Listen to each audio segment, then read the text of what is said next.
Hi guys, வீட்டில் இருக்க பொருளை வச்சு ஒரு சூப்பரான ஹல்வா ரெசிபி பண்ணலாம். ஸ்வீட் கிரேவிங் இருக்கிறப்ப கன்ஃபார்மாக இந்த ஹல்வாவை ட்ரை பண்ணுங்கள். உங்களுக்கு ஃபுல் சாட்டிஸ்ஃபைட் கிடைக்கும். அவ்வளோக்குள்ள டேஸ்ட்டு சூப்பராக இருக்கும். எவ்வளோ சாப்பிட்டாலுமே உங்களுக்கு திகட்டவே செய்யாது. அவ்வளோக்குள்ள ஒரு சுவையான ரெசிபி. வாங்க எப்படி செய்யலாம் அப்படிங்கிறத பார்க்கலாம். ஒரு கப்பு பொட்டுக்கடலை எடுத்திருக்கேன். அதை மிக்ஸி ஜாரில் சேர்த்து நல்லா பவுடராக அரைச்சி எடுத்துகிட்டு வந்துடலாம். இப்போ பார்த்திங்கன்னா நல்லா பவுடராக அரைச்சிட்டேன். அது கூட 2 கப்பு பால் சேர்த்துக்கலாம். எந்த கப்பில் பொட்டுக்கடலை எடுத்தீங்களோ அதே கப்பில் 2 கப்பு பால். இதையும் சேர்த்து நல்லா அரைச்சி எடுத்துகிட்டு வந்துடலாம். இது போல் நல்லா க்ரீமியாக அரைச்சி எடுத்துக்கணும். இப்போ ஒரு கடாயில் நம்ம அரைச்சி எடுத்துகிட்டு வந்திருக்கதை நம்ம சேர்த்துக்கலாம். சேர்த்ததுக்கு அப்புறம் தான் நம்ம கேஸ் ஆன் பண்ணணும். இப்போ கேஸ் ஆன் பண்ணிட்டேன். இப்போ நல்லா மிக்ஸ் பண்ணி விட்டுக்கலாம். நம்ம மிக்ஸ் பண்ண ஆரம்பித்த உடனேயே நமக்கு நல்ல கெட்டியாக ஆரம்பிக்கும். பாருங்கள் எப்படி சீக்கிரமாக கெட்டியாகுதுன்னு. ஒரு நிமிஷத்தில் நமக்கு நல்ல கெட்டியாகி வந்துடும். பாருங்கள் நல்லா கெட்டியாகிடுச்சு. இப்போ நம்ம இது கூட 1.25 கப் சர்க்கரை சேர்த்துக்கலாம். சேர்த்துட்டு இதையும் நல்லா நம்ம மிக்ஸ் பண்ணி விட்டுக்கலாம்.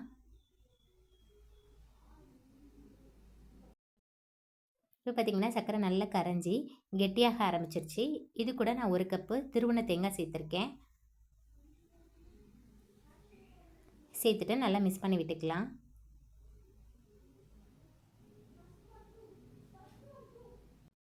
இப்போ இது கூட 1 ஸ்பூன் நெய் சேர்த்துக்கிறேன். சேர்த்துட்டு நல்லா மிக்ஸ் பண்ணி விட்டுக்கலாம். இப்போ இது கூட 3 ஸ்பூன் எந்த ஒரு வாசனையுமே இல்லாத எண்ணெய் சேர்த்துருக்கேன்.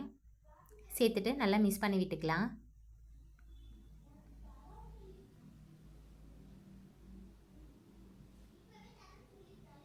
இப்போ 1 ஸ்பூன் நெய் சேர்த்துக்கிறேன். சேர்த்துட்டு நல்லா மிக்ஸ் பண்ணி விட்டுக்கலாம். நமக்கு இதுக்கு நிறைய எண்ணெயோ தேவைப்படாது. ஏன்னா தேங்காயில் இருந்தே நமக்கு நல்லா எண்ணெய் பிரிஞ்சு வரும். நான் ஏலக்காவை 4 ஏலக்காய் தட்டி சேர்த்துருக்கேன். சேர்த்துட்டு நல்லா கலந்து விட்டுக்கலாம்.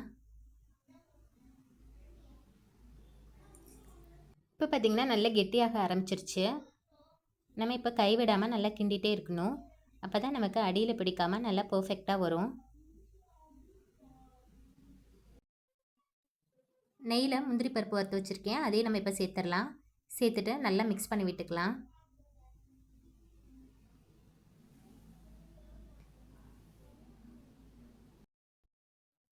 இப்போ பார்த்திங்கன்னா நல்லா இன்னும் கெட்டியாக ஆரம்பிச்சிருச்சு. கடாயில் நமக்கு நல்லா ஒட்டாமல் வருது. இன்னும் 2 நிமிஷத்தில் நமக்கு ரெடி ஆகிடும்.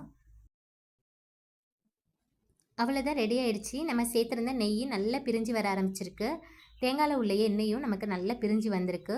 பார்க்குறதுக்கு இவ்வளோ சூப்பராக இருக்குது பாருங்கள். அல்வா சூப்பராக திரண்டு வந்திருக்கு. டேஸ்ட்டு செம்மையாக இருந்துச்சு. எல்லாருக்கும் ரொம்ப ரொம்ப பிடிச்சிருந்துச்சு. உங்களுக்கும் எல்லாருக்கும் ரொம்ப பிடிக்கும். கன்ஃபார்மாக ட்ரை பண்ணி பாருங்கள். பால் சேர்த்துருக்கிறதுனால நல்ல ஒரு ரிச் ஃப்ளேவரில் இருக்கும். தேங்காய் பர்ஃபி எப்படி பண்ணலான்னு பார்க்கலாம். ரொம்ப ஈஸியாக செஞ்சிடலாம். இதுக்கு 2 ஸ்பூன் நெய் கடாயில் சேர்த்துட்டு துருவி வச்சுருக்க தேங்காய் 1 கிண்ணம் ஃபுல்லாக சேர்த்துருக்கேன். சேர்த்துட்டு நல்லா வறுத்து எடுத்துக்கலாம்.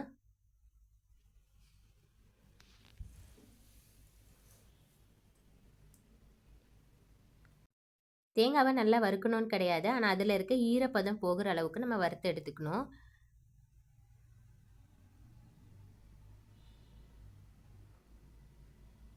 நல்லா வறுபட்டதுக்கப்புறம் ஒன்றோட ஒன்று ஒட்டாமல் நல்லா உதிரியாக இருக்கும். பாருங்கள் இப்போ நல்லா உதிரியாக இருக்குது. நம்ம இப்போ இதை வேறு கிண்ணத்தில் மாற்றிடலாம்.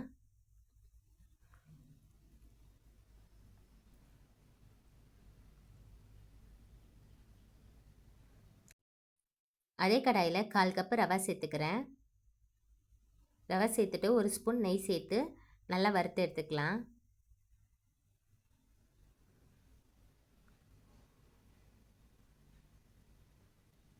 இப்போ பார்த்திங்கன்னா நமக்கு நல்லா வறுபட்டு வந்துருச்சு. நம்ம இதையும் மாற்றிடலாம். 1/4 கப்பு சர்க்கரை சேர்த்துருக்கேன். 1 கப்பு தேங்காவுக்கும் 1/4 கப்பு ரவைக்கும் மொத்தமாக 1/4 கப்பு சர்க்கரை சேர்த்துருக்கேன். 1 கப்பு தண்ணி சேர்த்துருக்கேன். சேர்த்துட்டு நம்ம கேஸை ஆன் பண்ணிக்கலாம். ஆன் பண்ணிவிட்டு நல்லா நம்ம இப்போ மிக்ஸ் பண்ணி விட்டுக்கலாம்.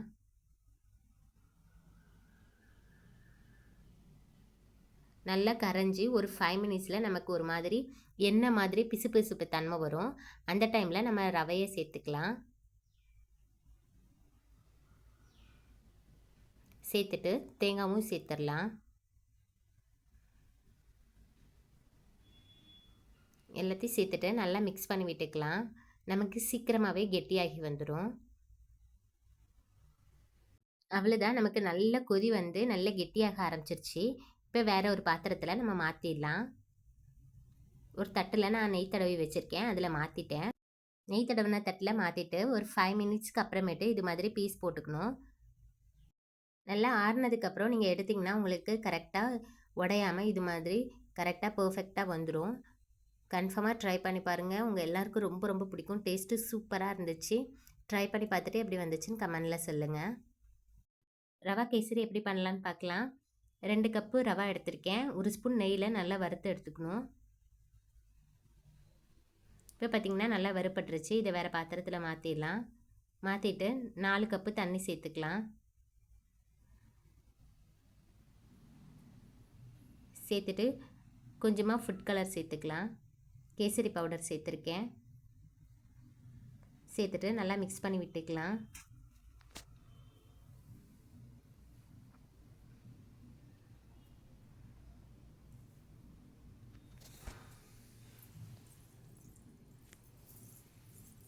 இப்போ பார்த்திங்கன்னா நல்லா கொதி வர ஆரம்பிச்சிருச்சு. இந்த டைமில் நம்ம வறுத்து வச்சுருக்க ரவையை சேர்த்துடலாம். பார்த்திங்கன்னா எல்லா ரவையும் நான் சேர்த்துட்டு நம்ம நல்லா மிக்ஸ் பண்ணி விட்டுக்கலாம். மிக்ஸ் பண்ணோம்னா நமக்கு இது மாதிரி நல்லா கெட்டியாகி வந்துடும். இது கூட நம்ம 2 கப்பு சர்க்கரை சேர்த்துக்கலாம்.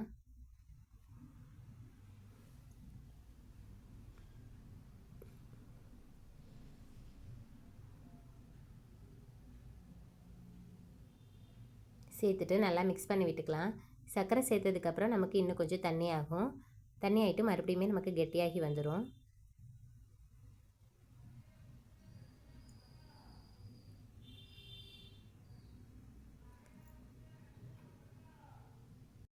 கால் கப்பு எந்த ஒரு ஸ்மெல்லும் இல்லாத ஆயில் சேர்த்துருக்கேன். சேர்த்துட்டு நல்லா மிக்ஸ் பண்ணி விட்டுட்டு 1 கப்பு பால் சேர்த்துக்கலாம். சேர்த்துட்டு இதையும் நல்லா மிக்ஸ் பண்ணிக்கலாம். பால் சேர்த்துக்கிறதுனால நமக்கு நல்ல க்ரீமியாகவும் டேஸ்ட்டு ரொம்பவே சூப்பராக இருக்கும். 4 ஏலக்காவை இது மாதிரி இடித்து சேர்த்துக்கோங்க. இடித்து சேர்த்துக்கிறப்ப வாசனை ரொம்ப நல்லாயிருக்கும். சேர்த்துட்டு நல்லா மிக்ஸ் பண்ணி விட்டுட்டு கொஞ்சமாக உப்பு சேர்த்துக்கலாம். உப்பு சேர்த்துக்கிறதுனால டேஸ்ட் வந்து நல்லா தூக்கி கொடுக்கும்.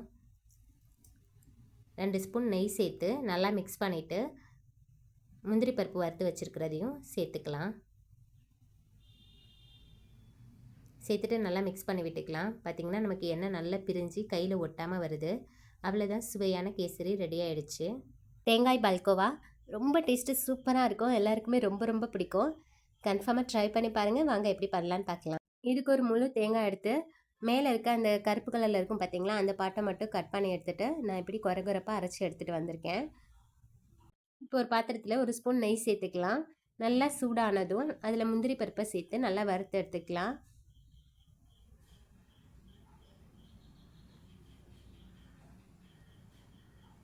இப்போ பார்த்திங்கன்னா முந்திரி பருப்பு நல்லா கலர் மாறிடுச்சு. நம்ம இப்போ அது தனியாக எடுத்துடலாம். இப்போ அதே கடாயில் நம்ம ஏற்கனவே தண்ணி ஊற்றாமல் குறப்பாக அரைச்சி எடுத்துருக்கோம் இல்லையா, அந்த தேங்காவை சேர்த்துடலாம். சேர்த்துட்டு லைட்டாக வறுத்துக்கலாம். நல்லா நமக்கு தனித்தனியாக உதிர்ந்து வரணும். இப்போ பாருங்கள், நமக்கு நல்லா தனித்தனியாக உதிர்ந்து வந்திருக்கு. பார்த்தா உங்களுக்கே தெரியும். நமக்கு கலர் மாறக்கூடாது. அவ்வளோதான், கேஸ் ஆஃப் பண்ணிவிட்டு இதை மாற்றிடலாம். இப்போ அதே கடாயில் 1 கப்பு பால் எடுத்திருக்கேன். 1 கப்பு தேங்காவுக்கு 1 கப்பு பால் எடுத்திருக்கேன். காய்ச்சத பால் தான், தண்ணி எதுவும் சேர்க்கலை. நல்லா கெட்டியான பாலாக சேர்த்துருக்கேன். இப்போ பார்த்திங்கன்னா நமக்கு நல்ல கொதி வந்துருச்சு. இந்த டைமில் நம்ம ஏற்கனவே வறுத்து வச்சுருக்க தேங்காவை சேர்த்துடலாம்.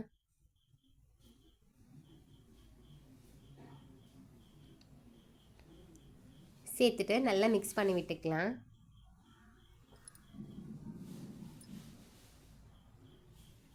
இப்போ பார்த்திங்கன்னா கொஞ்சம் கெட்டியாக ஆரம்பிச்சிருக்கு. இந்த டைமில் 1/2 கப்பு சர்க்கரை சேர்த்துருக்கேன். சேர்த்துட்டு நல்லா மிக்ஸ் பண்ணி விட்டுக்கலாம். நம்ம சர்க்கரை சேர்த்த உடனே தண்ணி ஆகும். அப்புறமேட்டு நமக்கு மறுபடியும் நல்லா இறுகி வந்துடும். இது கூட 4 ஏலக்காவை தட்டி சேர்த்துருக்கேன். ஏற்கனவே வறுத்து வச்சுருக்க முந்திரியை இப்போ சேர்த்துடலாம். சேர்த்துட்டு நல்லா மிக்ஸ் பண்ணி விட்டுக்கலாம். இப்போ பார்த்திங்கன்னா நல்லா கெட்டியாகி வர ஆரம்பிச்சிருச்சு. இந்த டைமில் 1 ஸ்பூன் நெய் சேர்த்துக்கலாம். நெய் சேர்த்துட்டு நல்லா மிக்ஸ் பண்ணி விட்டுக்கலாம்.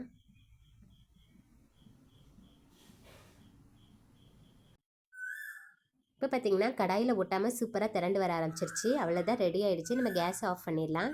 தேங்காயை வச்சு ஒரு சூப்பரான பால்கோவா ரெடி பண்ணியிருக்கோம். டேஸ்ட்டு செம்மையாக இருந்தது. கன்ஃபார்மாக ட்ரை பண்ணுங்கள். கரண்டியில் எப்படி ஒட்டாமல் பர்ஃபெக்டாக வருதுன்னு பாருங்கள். நீங்களும் இதே அளவுகளில் ட்ரை பண்ணி பாருங்கள், கரெக்டாக வரும். நீங்கள் ட்ரை பண்ணி பார்த்துட்டு எப்படி வந்துச்சு அப்படிங்கிறத கமெண்டில் சொல்லுங்கள். ரொம்ப ரொம்ப டேஸ்டியான அவல் அல்வா எப்படி பண்ணலான்னு பார்க்கலாம். அதுக்கு ஒரு மிக்ஸி ஜாரில் 1 கப்பு தேங்காய் எடுத்திருக்கேன், 1 கப் அவல் சேர்த்துருக்கேன். சேர்த்துட்டு அரைச்சி எடுத்துகிட்டு வந்துடலாம். இப்போ இது கூட 2 கப்பு பால் சேர்த்துருக்கேன்.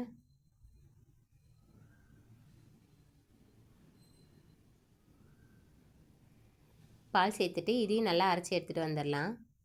இது கூட 4 ஏலக்காய் சேர்த்துட்டு இன்னொரு கப்பு பாலும் சேர்த்து இன்னும் நல்லா நைஸாக அரைச்சி எடுத்துகிட்டு வந்துடலாம்.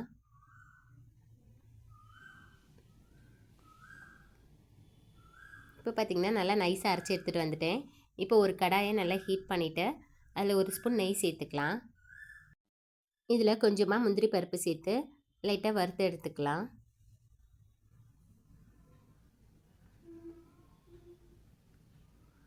இப்போ பார்த்திங்கன்னா நல்லா கலர் மாறிடுச்சு, எடுத்துடலாம். இப்போ அதே கடாயில் அவளும் தேங்காவும் அரைச்சி வச்சுருக்கோம் இல்லையா, அதை சேர்த்துடலாம். சேர்த்துட்டு நல்லா மிக்ஸ் பண்ணி விட்டுக்கலாம்.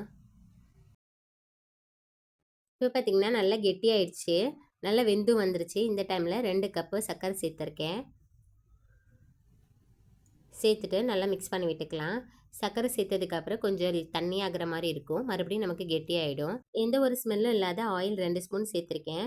சேர்த்துட்டு 1 ஸ்பூன் நெய் சேர்த்துருக்கேன். சேர்த்துட்டு நல்லா மிக்ஸ் பண்ணி விட்டுக்கலாம்.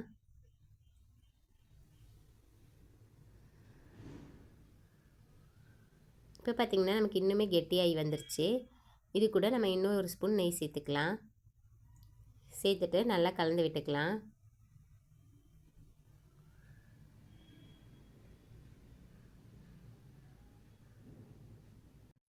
இப்போ பார்த்திங்கன்னா நமக்கு நல்லாவே இறுகி வந்துருச்சு.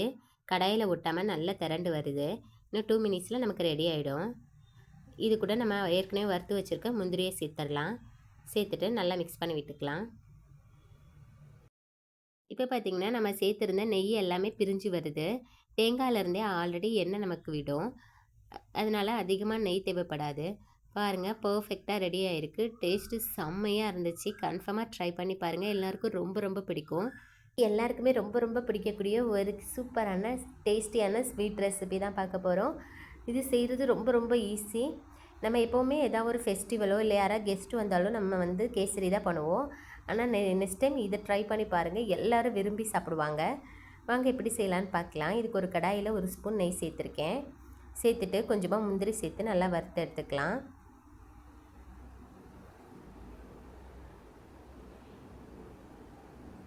இப்போ பார்த்திங்கன்னா நல்லா கலர் மாறிடுச்சு. இப்போ நம்ம எடுத்துடலாம். இதில் 1 கப்பு கோதுமை ரவா சேர்த்துருக்கேன். சேர்த்துட்டு நல்லா வறுத்து எடுத்துக்கலாம்.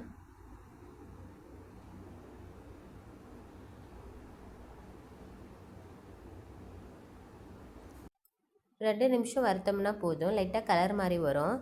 இது நமக்கு போதும். இப்போ இதுக்கு வந்து 1 கப்பு கோதுமை ரவா எடுத்திருக்கேன். அதுக்கு 3 கப்பு தண்ணி வந்து நல்லா கொதிக்க வச்சுருக்கேன். அதை நம்ம இது கூட சேர்த்துடலாம். கொஞ்சம் கொஞ்சமாக சேர்த்துக்கலாம், மொத்தமாக சேர்க்கக்கூடாது.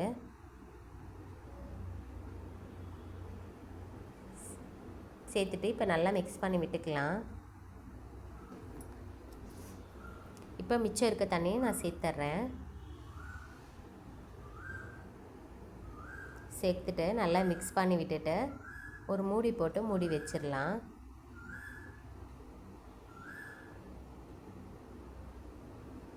ஒரு 2 நிமிஷம் அப்படியே இருக்கட்டும். அதுக்கப்புறம் நம்ம ஓப்பன் பண்ணி பார்க்கலாம். 2 நிமிஷம் ஆயிடுச்சு. நம்ம இப்போ ஓப்பன் பண்ணி பார்க்கலாம். பார்த்திங்கன்னா தண்ணி எல்லாமே வற்றிடுச்சு. இப்போ நல்லா மிக்ஸ் பண்ணி விட்டுடலாம். கோதுமை ரவை நல்லா வெந்து வந்துருச்சு, நல்லா சாஃப்டாக இருக்குது. ஒரு 2 நிமிஷம் நம்ம நல்லா மிக்ஸ் பண்ணி விட்டுக்கலாம். இது கூடவே நம்ம 1 கப்பு பால் சேர்த்துக்கலாம். மொத்தம் 1 கப்பு ரவைக்கு நம்ம 4 கப்பு தண்ணி லிக்விடாக சேர்க்கணும். அதை நான் 3 கப்பு தண்ணியாகவும் 1 கப்பு பாலாகவும் சேர்த்துருக்கேன். நீங்கள் 4 கப்பு தண்ணி கூட சேர்த்துக்கலாம். ஆனால் பால் சேர்க்குறப்ப டேஸ்ட்டு ரொம்பவே நல்லாயிருக்கும், அதனால் பால் சேர்த்துக்கோங்க. இப்போ மூடி போட்டு அப்படியே ஒரு நிமிஷம் வச்சிடலாம். மறுபடியும் ஓப்பன் பண்ணிவிட்டு நல்லா மிக்ஸ் பண்ணி விட்டுக்கலாம். பாருங்கள், இன்னுமே நமக்கு நல்ல சாஃப்டாக வெந்து வந்திருக்கு.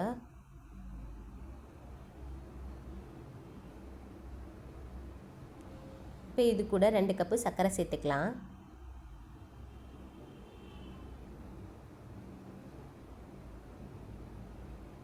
சேர்த்துட்டு நல்லா கலந்து விட்டுக்கலாம்.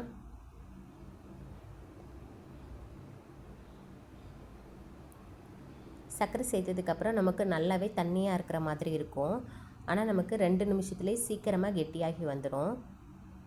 இப்போ இது கூட நான் 3/4 கப்பு தேங்காய் கருப்பு கலர் தோல் இருக்குது பார்த்திங்களா, அதை மட்டும் கட் பண்ணி எடுத்துகிட்டு நல்லா மிக்சியில் கொரப்பாக தண்ணி ஊற்றாமல் அரைச்சி எடுத்துருக்கேன். அதையும் நம்ம சேர்த்துடலாம். சேர்த்துட்டு நல்லா மிக்ஸ் பண்ணி விட்டுட்டு 1 ஸ்பூன் நெய் சேர்த்து அதையும் நல்லா மிக்ஸ் பண்ணி விட்டுக்கலாம்.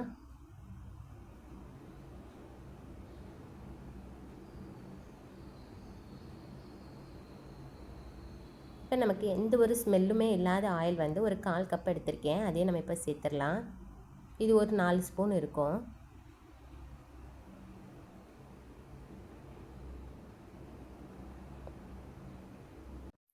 ஒரு பிஞ்சு உப்பு சேர்த்துக்கலாம். உப்பு சேர்த்துக்கிறப்ப டேஸ்ட்டு ரொம்ப நல்லாயிருக்கும். கன்ஃபார்மாக சேர்த்துக்கோங்க. சேர்த்துட்டு நல்லா மிக்ஸ் பண்ணி விட்டுக்கலாம். இப்போ பார்த்திங்கன்னா நமக்கு கொஞ்சம் கெட்டியாக ஆரம்பிச்சிருக்கு. ஸ்டவ்வை மீடியம் ஃப்ளேமில் வச்சுட்டு கைவிடாமல் நல்லா மிக்ஸ் பண்ணி விடணும்.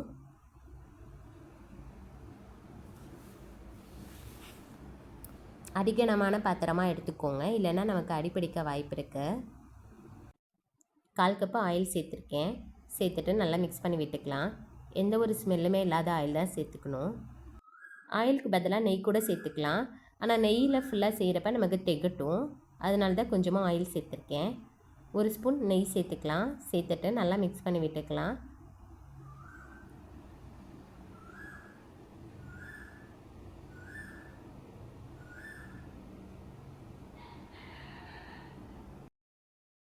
கோதுமை ரவையை வச்சு சூப்பரான ஹல்வா ரெடி ஆகிடுச்சு. செம வாசனையாக இருக்குது. எல்லாருக்கும் ரொம்ப ரொம்ப பிடிக்கும். பாருங்கள், சட்டியில் நல்லா ஒட்டாமல் வருது. இந்த அளவுக்கு நம்ம நல்லா மிக்ஸ் பண்ணி விடணும். பாருங்கள், நல்ல நெய்யும் எண்ணெயும் நல்லா பிரிஞ்சு வருது. தேங்காயில் இருந்துமே நமக்கு எண்ணெய் விடும். அதனால் நிறைய எண்ணெயோ நெய்யோ தேவைப்படாது. பாருங்கள், இவ்வளோ பர்ஃபெக்டாக ரெடி ஆகிருக்குன்னு, சூப்பராக ரெடி ஆகிருக்கு. வாசனை கமன்னு இருக்குது. கன்ஃபார்மாக இதே மாதிரியே ட்ரை பண்ணுங்கள். ரொம்ப ரொம்ப பிடிக்கும். எவ்வளோ சாப்பிட்டாலும் திகட்டாவது. இன்னும் சாப்பிட்ணும் போல் இருக்கும். அவ்வளோக்குள்ளே சுவையாக இருந்துச்சு.